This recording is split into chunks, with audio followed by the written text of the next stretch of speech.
नमस्कार, जिया पंचायत में आपका स्वागत है। मैं हूं नित्यानंद शर्मा।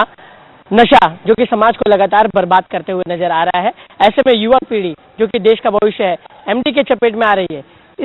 इस विषय पर बात करने के लिए हमारे साथ कुर्ला के विनोबा भावे नगर के लोग हैं। तमाम लोग हमारे साथ मौजूद हैं। सबसे पहले हम चर्चा की शुरुआत करते हैं यहाँ के नगर सेवक अशरफ आजमी जी से। क्या कहेंगे, हर जगह एमडी एमडी एमडी? बिल्कुल सही बात है आपकी। पूरे मुंबई शहर में आज सबसे बड़ा जो मसला है वो नशे का है। मैं इसकी शुरुआत करूं उससे पहले मैं बता दूं कि पिछले महीने मैंने म्युनिसिपल कॉरपोरेशन में एक नोटिस ऑफ मोशन के जरिए एक प्रस्ताव लाया था और उस प्रस्ताव के तहत मैंने मुंबई महानगर पालिका को ये आह्वान किया था कि जिस तरह से हम टीबी के बारे में, जिस तरह से हम पोलियो के बारे में नोंदनी का काम करते हैं, जानकारी लेने का काम करते हैं, उसी तर्ज पर यानी उसी बेस पर आप जो है नशे के लिए कोई ड्रग एडिक्ट है क्या हमारे घरों में, इसके बारे में एक नोंदनी की मुहिम तैयार की जाए। तो वो हमारी आरोग्य सेविकाएं जो हजारों की तादाद में रोज सुबह घर पे पहुंचकर पोलियो और टीबी के बारे में पूछती हैं, वो ही आरोग्य सेविकाएं जो है वो नशे के बारे में पूछेंगी। और जब नशे के रोगियों के बारे में हमको जानकारी मिलेगी तो हम उसके इलाज को महानगर पालिका की तरफ से मुफ्त करें, हमारे रिहैब सेंटर बने, हमारे काउंसलिंग सेंटर बने। और जब तक कोई मूवमेंट, देखिए मैं आपको बता दूं कि पिछले 1-1.5-2 सालों से मुंबई शहर में न सिर्फ आम आदमी बल्कि धर्म गुरुओं ने भी इस विषय पर, मौलानाओं ने, आलिमों ने, बड़े बड़े ऐसे लोगों ने, चाहे वो किसी भी धर्म और जात से ताल्लुक रखते हैं, उन्होंने इस पर एक मूवमेंट शुरू किया है। और उस मूवमेंट के तहत ये जागरूकता पैदा करने की कोशिश की गई कि नशा बहुत खराब है। लेकिन अब तो ये एमडी आ गया। ये एमडी के बारे में जब मैंने जानकारी हासिल की तो मुझे पता चला कि 1970 से पहले चेस्ट के कैंसर के लिए जो दवा इस्तेमाल होती थी उसी की एक नई शक्ल जो है वो एमडी है। लेकिन उसके बाद वर्ल्ड की मेडिकल काउंसिल ने उस दवा के एनालिसिस जो आए, उसके जो तजुर्बे करने के बाद जो परिणाम आए, उसके तहत उस दवा को बैन किया। और बैन करने के बाद वो बैन ही हो गई और आज तक वो आई नहीं। फिर किस माध्यम से वो हिंदुस्तान में आई, किस माध्यम से मुंबई शहर के गली कुचों में उस नशे को आम किया गया, एक ये बहुत बड़ा विषय है चर्चा का। लेकिन मैं सबसे पहले ये कहना चाहता हूं आपके माध्यम से कि इस नशे से जो मौत होती है 6-7 महीने में, जिस तरह से आदमी साइकिक हो जाता है, जिस तरह से वो दुनिया से बेखबर हो जाता है, जिस तरह से वो क्राइम करता है, ये एक बड़ा सामाजिक मसला है। इसलिए हम लोग ये चाहते हैं कि इस मूवमेंट में जो जिया न्यूज़ कर रही है, जो मुंबई शहर के धर्मगुरु, आलिम उलमा और तमाम लोग कर रहे हैं, राजनीतिक लोग कर रहे हैं, सोशल काम करने वाले लोग कर रहे हैं, उसी के तर्ज पर एक आम तरीके से इस मुहिम में, इस तहरीक में, इस मूवमेंट में सरकारी तौर पे लोगों को, सरकार को शामिल होना चाहिए। राज्य सरकार ने, अबू आसिम आजमी साहब ने नशे के बारे में एक चर्चा नागपुर सेशन में लाई थी। वो चर्चे के बाद जो है खुद मुख्यमंत्री को एक ज्ञापन दिया गया था। उसमें मुख्यमंत्री ने कहा कि भाई हम लोग इस चीज को बहुत जल्दी बैन करने वाले हैं। बैन एक इशू नहीं है, इसके ऊपर केसेस बने, यही एक इशू नहीं है। मैं विनोबा भावे नगर पुलिस स्टेशन की बात करता हूँ। पिछले 6-8 महीने से हमारा पूरी तरह से पुलिस के साथ इस बात का दबाव रहा कि आप किसी भी कीमत पर ऐसे लोगों को गिरफ्तार करिए। एनटीपीएस के तहत कितने लोग गिरफ्तार हुए इसकी पूरी जानकारी मेरे पास नहीं है, बहुत बड़ी संख्या में हुए। लेकिन बेचने वाले जो लोग हैं, जो लोग ड्रग सप्लायर हैं, ऐसे 14 लोगों के ऊपर विनोबा भावे नगर पुलिस स्टेशन ने पिछले 6-7-8 महीने के अंदर केस बनाया है। और भी जो तमाम लोग हैं हम उनसे बारी बारी से जानेंगे। क्या कहेंगे एमडी के बारे में? एमडी एक खतरनाक नशा है। ये आदमी की जिंदगी जो है बस 6 महीना समझ लीजिए। ये एमडी जो बेचने का काम कर रहे हैं वो क़यामत को जल्द से जल्द लाने की कोशिश कर रहे हैं। आप क्या कहेंगे एमडी के बारे में? मैंने एमडी के लिए तो यहाँ पर सोशल वर्कर, हमारे नगर सेवक सब लोग काम कर रहे हैं और उस पर काफ़ी यहाँ पर कई सारे बड़े रैकेट्स को पकड़ा भी गया है। उस पर यहाँ के लोग में खुद जागरूकता आई है और वो लोग पकड़ रहे हैं। क्या कहेंगे? वही जो भाई ने कहा, एमडी बहुत खतरनाक चीज़ है, यूज़ नहीं करना चाहिए। एमडी एक चीज़ है, वो गलत चीज़ है, वो सब इस्तेमाल करते, खराब चीज़ है वो। इसलिए घर के बच्चे लोग को सबको इसकी ये होती है, बीमारी होती है, तकलीफ होती है उसकी। एमडी छोड़ दो भाई, बीमारी है उससे, खराब है, नुकसान है जिंदगी के लिए। क्या कहेंगे? एमडी के लिए मैं ये कहना चाहता हूँ कि जो पीते हैं वो तो गलती कर रहे हैं, मगर सबसे पहले हमारे पुलिस डिपार्टमेंट ने जो एमडी सप्लायर है, जो बड़े बड़े डीलर है, जो बड़े बड़े सप्लायर है, उनको पकड़ना चाहिए। और उसके लिए उन्होंने सब जगह पे बोर्ड लगा के उनका जो स्कॉट होता है, जो मीन्स पेट्रोलिंग स्कॉट, उसको भी अपॉइंट करना चाहिए कि जो जो एरिया में एमडी पिया जाता है उनको पकड़े। और ऐसी दूसरी बात है कि हमारे नगर सेवक ने इसके लिए बहुत काम कर चुके हैं। और दूसरी बात ये है कि हम पहला तो एमडी पीते हमारे बच्चे, तो सबसे पहले हमारे फैमिली जो मेंबर जो है, जो उनके पेरेंट्स है, उनको ये वॉच करना चाहिए कि मेरा बच्चा कहाँ जाता है, कितने बजे आता है, क्या करता है, और उसकी फेस रीडिंग करना चाहिए कि ये एमडी पी के आया है कि ये सही आया है। आप क्या कहेंगे मैडम? देखो, जो हमारे नगर सेवक ने जो बोला है वो सही बोला है, गलत इसमें कुछ भी नहीं है। गए 2 महीने में एक लड़के ने यही क्या कुछ नशा किया था, इसी नशा में 22 साल का लड़के ने जला लिया। अभी वो नशा से तो बढ़ के कुछ नहीं है, नशा बर्बाद कर रहा है। क्या कहेंगे? नशा बर्बाद कर रहे हैं, हमारे युवक जो है इसकी तरफ बहुत जा रहे हैं। हमको ये चाहिए कि भाई जागरूकता है और जागरूकता मुहिम लेके चलना चाहिए, पुलिस इसमें इन्वॉल्व रहना चाहिए और फेस रीडिंग करना चाहिए, पेरेंट्स भी। और जो घर में जिसके घर में हो रहा हादसा उसके ऊपर तो दुख होता ही है, और हमारे जो सामाजिक काम हो रहे हैं उसमें भी ये रुकावट डाल रही है। हमारे देश को नशे से मुक्त करना चाहिए। धन्यवाद। क्या कहेंगे? आज हमारे अशरफ भाई ये सबके लिए आवाज़ उठा रहे हैं, सब लोग के लिए रुकावट कर रहे हैं।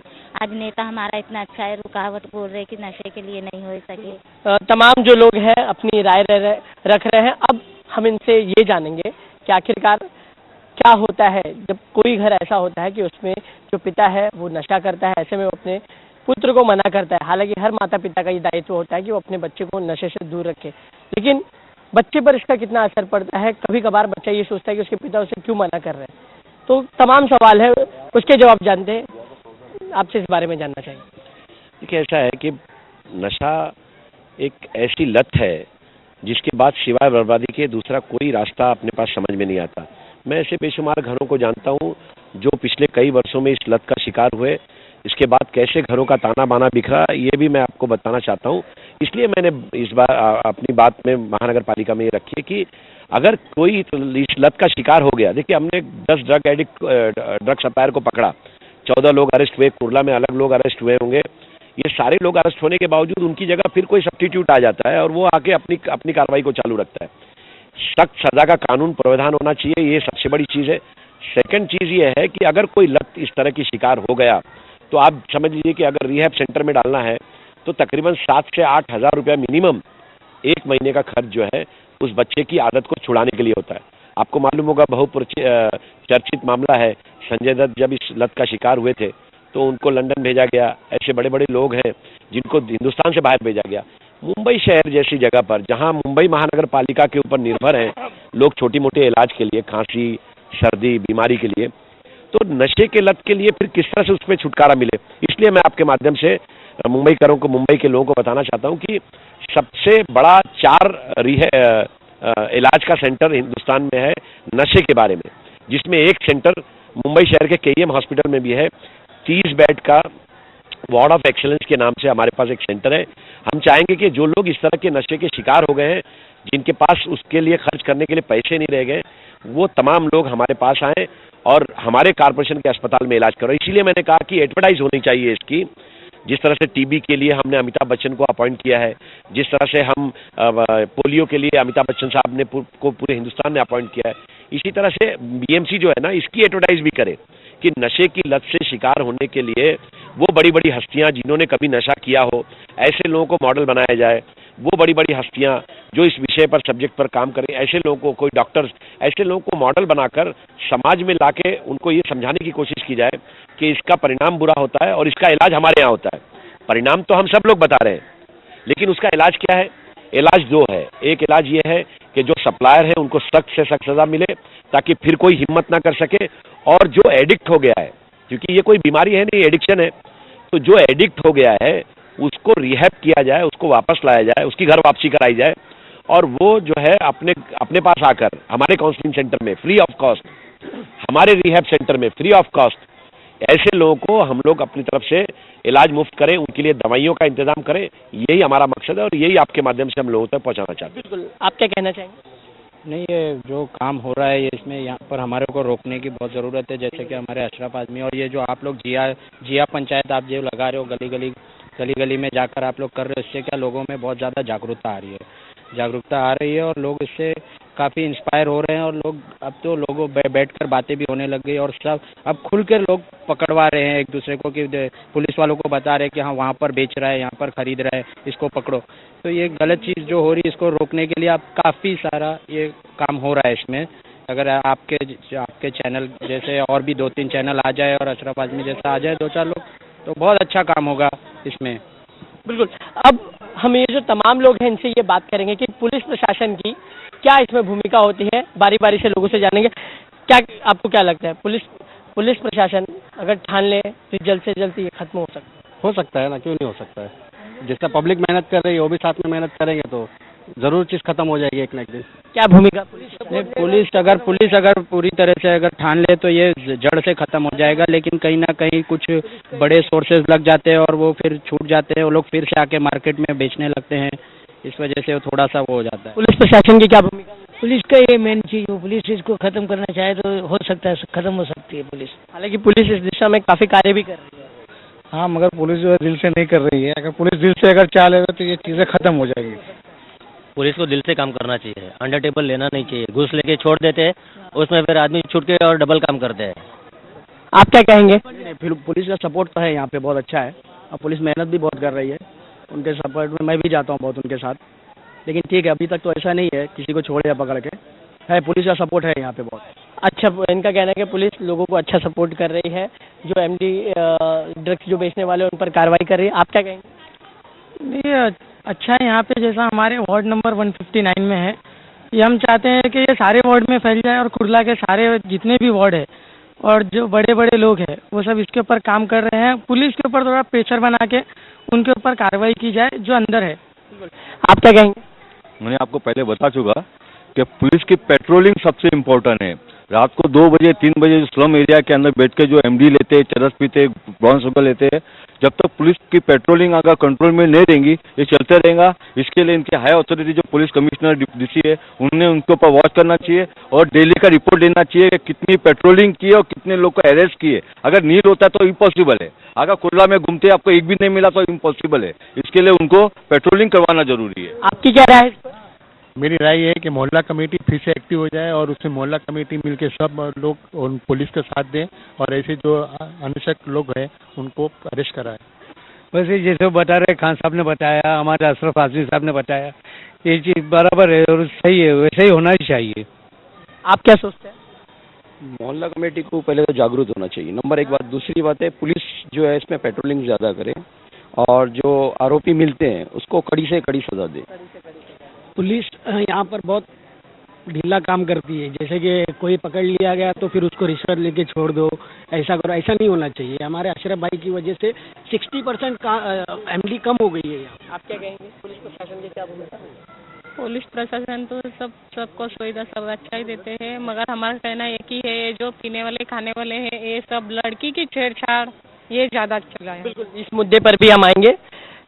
क्या कहेंगे पुलिस प्रशासन की क्या भूमिका? आप एक जनप्रतिनिधि है, लोगों का भरोसा होता है आप पर, जब कोई समस्या आते हैं एमडी ड्रग्स से रिलेटेड आप पुलिस प्रशासन में जाते हैं, क्या माहौल होता है, क्या बातचीत होती है, क्या कुछ निकल कर सामने आता है? नहीं, देखिए ऐसा है, जहाँ तक मैंने कहा ना कि आपको कि कानून में कुछ ऐसी चीज़ें हैं जिसका फ़ायदा जो है वो इस तरह के जो कल्प्रिट्स होते हैं वो उठाते हैं। मिसाल के तौर पर अगर किसी ड्रग सप्लायर को पकड़ना है तो एक फरियादी ये चाहिए कि कम से कम वो ये बोले कि भाई ये मुझे बेच रहे थे, मैंने इनसे खरीदा और ये सप्लायर है। इस तरह की चीज़ें सामने आती नहीं है। कभी रेड हैंड पकड़े गए और छोटा सा कोई उनके पास कंजम्पशन के लिए कोई छोटा ड्रग्स का सामान पकड़ा गया तो ये तय हो जाता है कि भाई मैं तो खुद ड्रग एडिक्ट हूँ, मैंने पीने के लिए लिया है, तो उनके ऊपर ज़्यादा से ज़्यादा एनटीपीएस के तहत कार्रवाई होती है और एनटीपीएस के तहत जो कार्रवाई तो दूसरे दिन छूट जाते हैं। अगर बड़ी तरह से कार्रवाई करना है तो कानून में कुछ मतलब प्रोविजन करना पड़ेगा, अमेंडमेंट करना पड़ेगा और जिसके पास भी एमडी नाम की या इस तरह की कोई भी नशे के पदार्थ मिलते हैं उसके ऊपर सख्त से सख्त कार्रवाई होगी। गवर्नमेंट इस तरह का अनाउंस करे और उसके बाद जो है सेकंड नंबर पुलिस का आता है कि वो अपने कार्य में कितनी सक्षम है और वो किसी को पकड़ने के बाद क्या करती है। जहाँ तक विनोबा नगर पुलिस स्टेशन का सवाल है, मैं इतना ज़रूर कहूँगा ईमानदारी से कि हमारे सीनियर पीआई जो राउत साहब हैं वो इस बारे में बहुत स्ट्रिक्ट हैं। उन्होंने मेरे कई बार मुझे खुद सामने हम लोगों ने मीटिंग की, उसमें भी कई बार उन्होंने अपने लोगों को बुलाकर सख्ती से कहा कि अगर किसी को भी किसी के बारे में पता चला कि किसी ने सप्लायर से या किसी इस तरह के लोगों से कोई नरम रवैया इख्तियार किया है तो उसको मैं मेमो दूंगा और उसकी इन्फॉर्मेशन मैं वरिष्ठ अधिकारियों से करूंगा। मुझे ऐसा लगता है कि जब तक हम लोग कोई कंप्लेनर नहीं खड़ा करते हैं तब तक बहुत आसान नहीं है किसी बड़े सप्लायर को पकड़ने के लिए, या तो उसके पास बड़ी मात्रा में कोई चीज़ मिले, ऐसा कुछ होता नहीं है। ये तरीका ये होता है, जो जानकारी मिली है ऐसे खरीदने वालों से, वो इस तरह का होता है कि भाई एक आदमी पैसा लेता है, फिर पीछे से दूसरा आदमी थोड़ी दूर पे जाकर वो ड्रग देता है, यानी इसका मतलब है कि सारी चीज़ों को कंफर्म करके वो लोग इस तरह की सप्लाई करते हैं। हमने जिन लोगों पे कार्रवाई की है विनोबा भावनगर पुलिस ने और कुर्ला पुलिस ने, वो तालाब की बहुत छोटी छोटी मछलियां हैं, ऐसी मछलियां जिनके पास वो चीजें तो है लेकिन उसका माध्यम सोर्स क्या है वो समझ में नहीं आ रहा है। हो सकता है पुलिस उस पर काम कर रही है, उसको समझ में आए, लेकिन मुझे इस बात के लिए अभी ये कहना है आपके माध्यम से कि बहुत काम करना है इस सब्जेक्ट के ऊपर। और अगर इस तरह के नशे को रोकथाम करने के लिए कोई बड़ा कदम सरकार ने नहीं उठाया और मुंबई महानगर पालिका इलाज के लिए नहीं तैयार हुई जिस तरह से हमारे प्रपोजल्स गए हैं, तो आने वाले दिनों में इसका परिणाम क्राइम के रेशो को बढ़ता हुआ दिखाई देगा। क्राइम इसलिए होता है कि जो आदमी इस नशे को करता है उसको ये मालूम ही नहीं होता कि वो क्या कर रहा है, और उसके बाद उसको किसी भी चीज़ का डर नहीं होता, ना समाज का, ना पुलिस का, ना सजा का। तो जब जो आदमी उसका मेंटल सिस्टम जब बियॉन्ड द खौफ हो जाए, यानी डर के आगे कुछ उसके पता नहीं चले उसको कि क्या है, तो फिर ऐसे लोग से कुछ उम्मीद नहीं रखी जा सकती। क्राइम होंगे, छोटे क्राइम नहीं बड़े बड़े क्राइम होंगे, मर्डर भी हो सकते हैं, स्नैचिंग के नाम पर किसी की जान भी जा सकती है, और इस तरह से जो हालात पैदा होंगे वो बहुत डिजास्टर की तरह होंगे। तो इसलिए शुरुआत इस तरह से करनी चाहिए। डिजास्टर होंगे ऐसा इनका कहना है। अब जो तमाम लोग हमसे जुड़े हैं, हम ही उनसे जानना चाहेंगे कि आखिरकार क्या होता है जब कोई व्यक्ति नशे के वशीभूत हो जाता है, तो ऐसे में वो नशा पाने के लिए कुछ भी कर गुजरने के लिए तैयार होता है, अपराध उससे बढ़ते जा रहे हैं। कभी कभार तो देखा जाता है कि रिश्ते नातों को भी वो ताक पर रख देता है।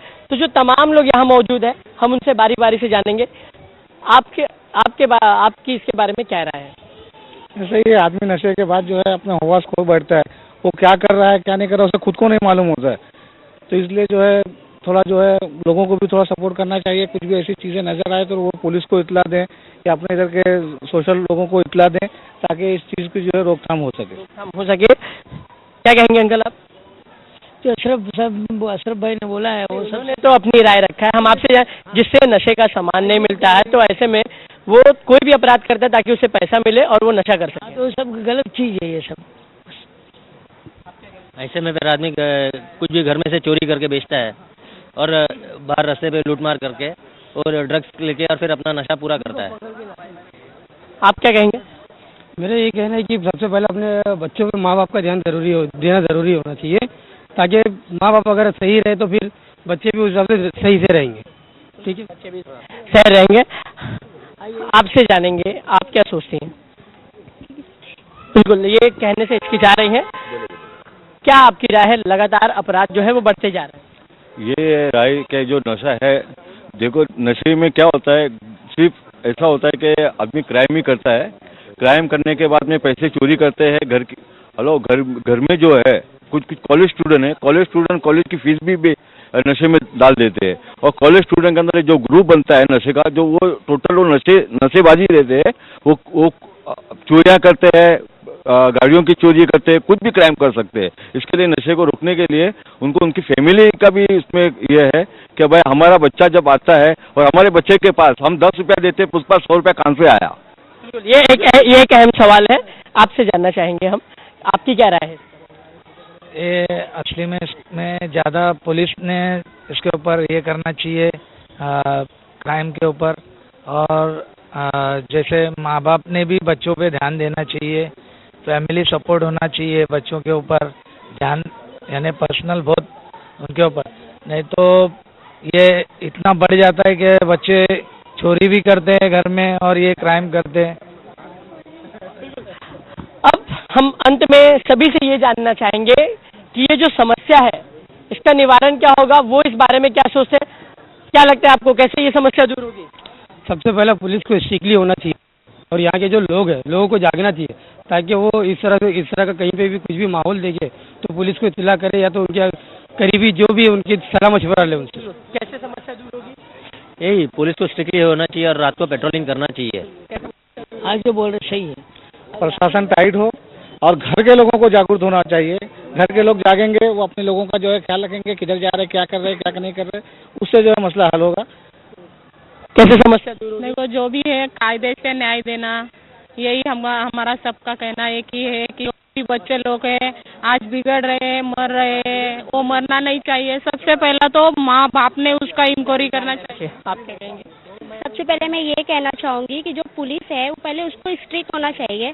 और आजकल देख रही है कि हमारे देश में नशा इतना होता जा रहा है कि मतलब रुक ही नहीं रहा है। रोड पे जाओ, सड़क पे जाओ, किधर भी जाओ, अदरवाइज सब नशा ही करते रहते हैं। तो पुलिस को ज़्यादा स्ट्रिक्ट रहना चाहिए और मेन जो सप्लाई करता है ड्रग सप्लाई, उसको पहले पकड़ना चाहिए, क्योंकि छोटे मोटे से नहीं होने वाला है। जो मेन है पहले उसको पकड़ना चाहिए कि वो ड्रग कितना सप्लाई कर रहा है, उसके पास आता कहाँ से है, उसको भी कहाँ से आता है, मतलब इस पे पहले मतलब ध्यान देना चाहिए, अटेंशन करना चाहिए। तो हमारी पुलिस पहले उसको पकड़ना चाहिए, छोटे मोटे को पकड़ने से कुछ होने वाला नहीं है। कैसे समस्या दूर होगी?